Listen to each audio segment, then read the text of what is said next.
cet état d'être qui nous ouvre le champ de tous les possibles. Par Caroline Faget. Aujourd'hui je souhaitais partager avec vous les changements qui se sont produits dans ma vie depuis que j'ai choisi de suivre la voie des anges et du cœur. Lorsque nous travaillons à élever notre vibration et que nous agissons à partir de cette énergie, les êtres de lumière sont automatiquement plus proches de nous. C'est un état d'être qui nous ouvre le champ de tous les possibles.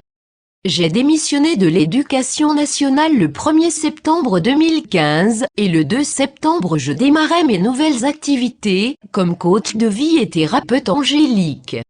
Je voulais à tout prix me former à une thérapie avec les anges pour proposer des soins. Jusque-là, je n'avais encore jamais fait de soins de ma vie. Ou disons pas dans cette vie, lorsque j'ai fait mon premier soin à distance, je ne savais même pas si cela allait fonctionner. Notre formatrice nous avait dit que ça marchait très bien aussi, à distance, mais j'étais très angoissée à tel point que j'en ai pleuré de stress. Ma patiente était à 700 km de chez moi, et lorsque j'ai commencé la séance, j'ai ressenti qu'il se passait des choses dans mes mains.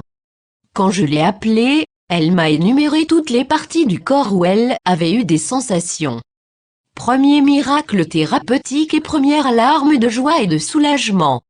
Ce même jour du mois de septembre 2015, la presse galactique me proposait de faire partie de l'équipe des chroniqueurs car mon article transmis par l'ange Aziel avait été lu plus de 8000 fois en quelques heures seulement. Encore un miracle. Quelques jours avant, j'avais demandé à mon ange gardien de m'aider à écrire un article pour mon blog, et voici que grâce à lui, j'intégrais cette merveilleuse équipe de chroniqueurs de la presse galactique. Lorsque je vois ma photo parmi celles des grands chroniqueurs de la PG, je me demande encore si je ne rêve pas. Il y a quelques années, lorsque je lisais les articles de ce site, je me disais que ce serait merveilleux si un jour, je pouvais moi aussi y publier les miens. Mon chemin se poursuit et je pressens que le moment est venu de proposer des ateliers, mais le comment me dépasse complètement. Cette semaine, j'ai visité une salle dans les environs pour mon éventuel atelier. Je me suis dit, on verra bien, on ne sait jamais. Coup de cœur pour la salle, pour l'emplacement et pour son propriétaire, un homme adorable et connecté. Tous ces événements me dépassent bel et bien. Je suis à la fois créatrice de ma vie, puisque je ne me tourne pas les pouces en attendant que la grâce divine me tombe dessus, et aussi spectatrice de ce qui se déroule actuellement. Et je suis souvent ébahie de voir comment certaines choses semblent tout de même tomber du ciel. Lire l'article « Aime-toi et le ciel t'aidera », c'est passionnant et angoissant. Pour tout vous dire, j'ai demandé à être au service du divin. Seigneur, fais de moi un instrument de ta paix. Prière de saint François d'Assise. Lorsque j'ai prononcé cette phrase au propriétaire de la salle que j'ai visitée cette semaine, il a fermé les yeux et après un moment de silence, il m'a dit « C'est la prière que je récite chaque jour, je ne maîtrise rien mais je m'en remets aux anges, à l'univers et à Dieu. Je médite et je prie le matin et le soir. J'ai des visions de ce que je suis amené à faire dans le futur, mais je ne sais pas comment cela va se mettre en place. C'est pour cette raison que je suis également spectatrice de ma vie. J'agis mais je me laisse aussi traverser par une force plus grande.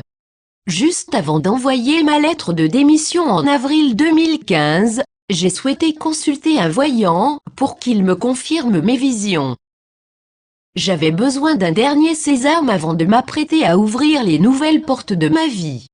Non seulement il m'a confirmé la voie sur laquelle je souhaitais m'engager, mais il m'a dit aussi que j'étais très habitée et que j'étais accompagnée par des êtres très longs, très blancs et qui semblaient avoir des ailes, en plus de ces forces angéliques, comme il les a nommées. Il a vu un vieux guide avec une lumière qui était prêt à me transmettre des enseignements. Puis il a ajouté, lors de mes consultations je vois des entreprises, des hôtels, des infidélités, la vie quoi. Et pour vous je vois des êtres de lumière. Le 6 septembre 2015, Mon merveilleux blog a vu le jour et mon web designer m'a dit qu'il n'avait encore jamais vu un de ses sites démarrer aussi fort. En septembre, j'ai aussi créé le groupe « Les Anges de Lumière » sur Facebook. C'est comme si je souhaitais ouvrir les portes du ciel pour que la lumière se déverse sur la terre. Ma vie s'est transformée et elle se transforme chaque fois que j'agis à partir du cœur et de ce que je ressens au plus profond de moi. Je suis de plus en plus à l'écoute de ce qui me fait vibrer. La vibration n'est pas un concept. Elle est une réalité physique. Si nous élevons notre vibration, nous attirons automatiquement les situations, les personnes et les événements en résonance avec l'énergie que nous émettons.